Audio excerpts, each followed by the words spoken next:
Hello and welcome back to Speed Demon Painting. Today we are taking a look at the February releases coming for both Armoured Clash and Dystopian Wars.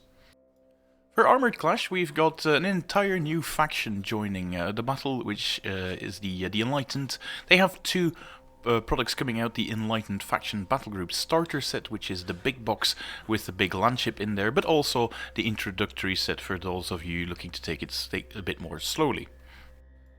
And for Dystopian Wars on the open seas, or rather the open skies, we've got the Polish-Lithuanian aerial squadrons as well being released, which allows you to expand on your previous Zamiech battle fleet set that was released last month. Now let's first have a look at the different units coming for the Armoured Clash release, which are the Covenant of the Enlightened. For those of you unfamiliar with this faction, these are the super scientists who have discovered all of this alien tech and who are just going around experimenting with all of these cool new things. And yeah, that includes quite a bit of body horror experimentation, where they have a lot of menials, which are half man, half machine, running around on the battlefield to do the dirty work for them, because, well, those high-end scientists, there's not that many of them about. The artwork for this box was teased at the start of the year in January as sort of a New Year's gift, and now it's finally here in pre-order for the month of February, and it will be released near the end of that month. If we look at what is inside of it, it's again a jam-packed box with quite a few models in there. It's pretty much the contents of two of the introductory box that we'll be looking at in a bit, and also that big behemoth unit that you can see here in the center. In addition, these faction battle starter sets also come with a bit of extra terrain to spruce up your battle fleet as well as an included bonus. And from the look of it, it also seems that the Enlightened are coming with one of the first flying units that you can see in here, with the flying bases for these sort of scythe-like vehicles with a pilot strapped into them, but we'll be looking at them in a bit more detail in a second. Let's start things off though with the behemoth. This is the Wells Super Heavy Surveyor, which seems to come with this, indeed, surveying sort of top here, where you can imagine the commander sitting on and surveying the battlefield and giving orders to all of his automated menials, along with a nasty bit of firepower here in the front with this sort of particle projector, and a couple of ranged weapons coming out with these tubes at the front. And of course it's a quadruped mech, so it's stomping around on the battlefield. The design does remind me a bit of something we've seen in Wild West Exodus, where you had the big crawler from Eiffel, Gustav Eiffel, and yeah, it's very nice to see that same aesthetic coming through. The alternate version is the Horsell Super Heavy Extractor, where that big particle cannon here at the front seems to be gone, but you do get these sort of weird pinchy arms that seem to be able to put things in front of what seems like a huge suction tube to sort of collect scientifically important, samples, I suppose, from the enemy to sort of collect and analyze later on. Now, in terms of the infantry that we can find in this box, we've got a bit of a horde faction, because it seems like you get 8 bases in a standard squadron. The citizen soldier contingent, or contingent I should say. These are your bread and butter troops. They're very cheap, very expendable to send into waves of battle. These are all people who are sort of down on their luck and who have given their bodies the science to be experimented on and have been turned into half man, half machine hybrids. It's quite horrible stuff. You can find more of that in the lore of Wild West Exodus, but these Covenant of the Enlightened from the Sturginium, or rather the Sturgeon subfaction, cover up the horrible bits with these sort of glass dome helmets, so it's not quite apparent what they're doing to their troops. Next to the cheap and expendable waves of infantry, you've got your more elites, which are the brute enforcer cohorts. Again, half lobotomized, but they are sort of big hulking constructions. And we also known from Wild West Exodus, coming with big Gatling guns for quite a bit of additional firepower. And there seems to be a second variant of those as well, the brute warden cohort, which come with these shields, and I imagine that these are more geared towards protecting your important commander units or other infantry as well. Now, the little lore tidbit does mention that these brutes are actually made up of multiple people and even lab-grown parts that the scientists have stitched together, so it's all quite horrible, this body horror stuff. And the biggest variant that you can get out of this is the Heavy Construct Devastator cohort, of which you get a couple on the sprues as well, which, well, fill up the bases that do not have the holes in them. They come with plenty of firepower, both flamethrowers, Gatling guns, but also some cool close combat weapons to use as well. And yeah, these are this is sort of the nightmarish horror that the Enlightened are known for. And another unit that we know from Wild West Exodus are these Hellion cohorts. Now in Wild West Exodus these actually have these big mechanical wings. I kind of like this design better, where they've been replaced with these sort of, well, fans to hover them into the skies, with a bit of a rocket jet fumes coming behind them as well. So really cool thing that I hope to see made in 35mm at some point as well. And if you want to see the unit that really takes this half machine, half man sort of concept or design idea to the next level, these are the Seeker Outrider cohorts, which quite literally have had half of their bodies chopped off and replaced with these mono wheels so they can move fast across the battlefield. In addition, another favourite of mine is coming back from the Wild West Exodus range as well, which are these K9 Gundog packs. You've got 2 Gundogs on one base. One of them comes armed with missiles, as you can see, but the other comes with a flamer variant.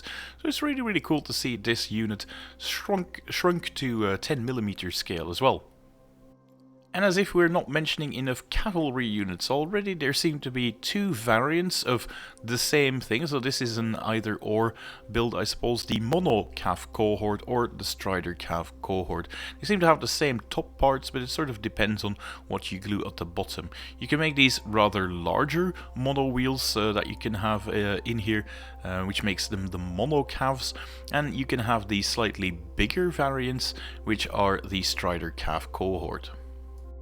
Also, as a little bit of a side note, I am noticing this is, I think, the first release where everything has been painted up from the get-go, but especially with these, the Monocav cohort, it seems like Warcradle is now working with some 3D printed prototypes to get this painted in advance of the actual release. You can see it a bit here at the bottom. I'm pretty sure that won't be there when it's a full plastic model, but yeah, I'll poke around a bit and see if I can get any confirmation that these were 3D printed prototypes as well, or if they are end of sort of finished plastic products. That's it for all of the different infantry and cavalry stuff. Let's move on to the vehicles, I should say, because you can't really call these things tanks. These are the tripods that they have. The first is the Mars Battle Tripod, which comes with this ranged weapon at the bottom, which I suppose is their main battle tank equivalent if you want it. This faction only has walkers from the look of it, no main tanks, so that's already something pretty cool that sets them aside from other factions. And you also get the Deimos Guardian tripods, and well, the name implies that these can give a bit of a defensive buff to the rest of your force. I really do like the design of the legs with these little power parts on there. It's quite cool stuff. And then finally there is a third variant called the Phobos Assault tripods. It speaks to reason that these are more specialized in close combat because they come with these big pincher arms here at the bottom. And apart from these big tall walkers, you also get the slightly shorter, stubbier version, which are these sort of artillery crab units, if you will. The first being the Europa artillery crawlers, which seems to come with a more traditional cannon on there, followed up by the Enceladus mortar crawlers, which probably have a bit more of an anti-infantry thing. It also has a very cool little crew member here hiding in the back. I always like that, the sort of mesh between vehicle and infantry. And then finally the Callisto assault gatherers, probably same sort of deal with them taking up samples, destroying things in close combat, and then gathering samples for further studies. And then finally we might be looking at the first full aerial unit in the game, the Sickle Gyro Cav cohort. It already seemed to me like these wouldn't just be skimmer bikes when I saw the artwork for them, and I think my suspicions are a bit confirmed with this. This might be the look of the first flying base. I have no idea if this is something that comes in a transparent tube or not. I'm guessing it might be, because if these are indeed 3D printed prototypes like I imagine, or rather I guess they are, then they might have just been painted up because they were not in final production just yet. And even if they are not in see-through plastic, I'm pretty sure it's quite easy to change things up a bit with this base, to have a few straight flight stands standing at different parts of it to make it look like a cool thing on the round base as well. So that's the handy thing about the whole range now being in plastic. It's dead easy to work with and dead easy to convert if you see something that you don't like. In addition to all of these different models, you also get everything that you need to start playing the game. As we've seen with these starter sets before, you get the full rulebook, you get your deck of cards, you get all the different plastic tokens, which I really like. I like them so much that I've actually painted them up. You get 24 of the bespoke dice. Some people are afraid that when a game system uses bespoke dice, you won't be getting enough of them. But we've had a few games now, and believe me, 24 is plenty for a player to have a good game. I've not seen anything yet that throws more dice than that number, so that's always nice to see. And you also get 2 stacks of tokens with the different conditions that your units can receive during the game, so you're pretty much all set to have a good gaming experience. And like I said at the beginning, you're also getting some industrial modular terrain set sprues with them, so you can have a couple of buildings build up for your terrain, because, you know, it's 10mm, it might be a completely new scale for you, so it's nice that they include them. If you want to see a build guide on how to actually assemble them, I already have one on my channel as well, so definitely check that out. And if you're interested in more things related to the dystopian age, be it Armoured Clash or Dystopian Wars, definitely subscribe to the channel for any future videos. It's been a while since I've been able to release something, but unfortunately my old microphone has died. This is actually a new one that allows me to record stuff, so yeah, hopefully it's of the same quality as the previous one, and the audio isn't terrible. At any rate, we get a nice little overview of what can be found in this box, and yeah, it really is the sort of 1500 to 2000 points in one box. And as you can see, there's a lot of infantry in there. 16 of the base of the citizen soldiers, which are your sort of horde unit, and then 8 of each of the elites, and you get quite a lot of those. Brute enforcers, brute warden, and then the heavy construct devastators, which are sort of like the equivalent of the union mechs that we've seen. You also get jump infantry, you get 10 of the seeker outriders, 10 of the canine gun dogs, and then on top of that, mono cav cohorts and Strider cav cohort. So I might even be mistaken that it is an and or kit. You might actually get both of them, which is really cool. And then you get 4 of the tall tripods, and then 4 of the artillery crawlers as well, and 4 of the flying bases. So quite a lot in this box. Those sprues must be jam-packed. I definitely can't wait to get my hands on them, and when I do, I'll definitely be making a video about it as well, so again, subscribe to the channel if you want to see more of that. Now, if you want to expand on that box, you can always do so with the regiment boxes, which are going to come next month, one can imagine. But you can also expand with this introductory set, or use this one as a starter point.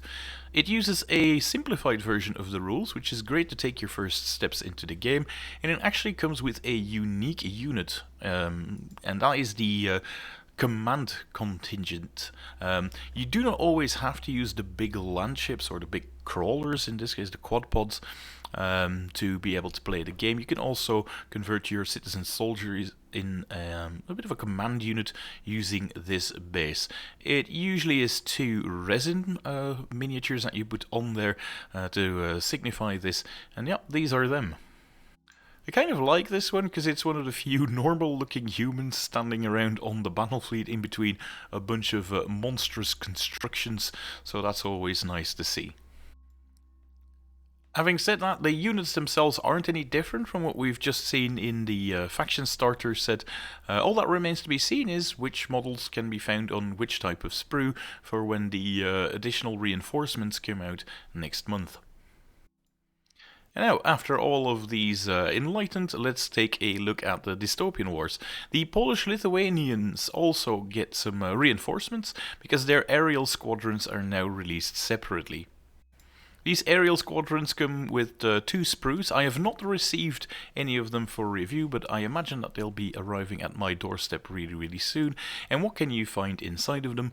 Well, 2 bigger Mass 2 sky cruisers, 2 destroyers, Mass 1s, with these really cool half Zeppelin, half rocket layouts, and of course the wings that are so typical of the Polish winged hussars as well.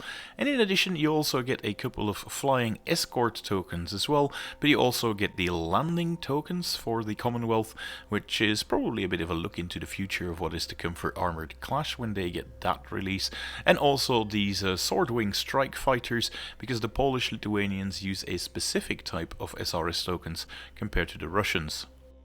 If you bought the big Zamiech battle fleet set last time, you only had 2 cruisers, so it's nice that there's an extra reinforcement box coming out as well, because, well, there's other different variants that you can make for your big Mass 2 sky cruisers. The first is the Voivod class heavy airship, which comes with 3 rocket batteries on there. And, yeah, well, of course, the very cool back as well. But would be a shame if they didn't showcase that one. You can also go for this one, which is the Schlachta class Swordwing Carrier, which actually has the SRS tokens in there. These SRS tokens pack quite a punch compared to different nations, so I really think this build is quite interesting. Because let's be honest, SRS wasn't really the strongest suit for the Commonwealth. They did have them, the Russians, but they were not very good compared to other nations. And this thing definitely changes it. The Polish-Lithuanians bring a lot of air force, not just in terms of the air cruisers, but definitely in terms of the different SRS as well. You also get the standard cruiser with the 2 medium weapons as well, if you want the Jadwiga class, and also get the Smok class aerial destroyers as well, if you want to reinforce that unit, because, you know, if you bought the first set you only get 4 of them, you can always use more units of those. In addition, you also get the Commonwealth Escort token, the little flying one. This one is, in addition to the Nikkei we already saw for the Russians, and as you can see they have got this very cool jet aircraft that sets them apart from other nations.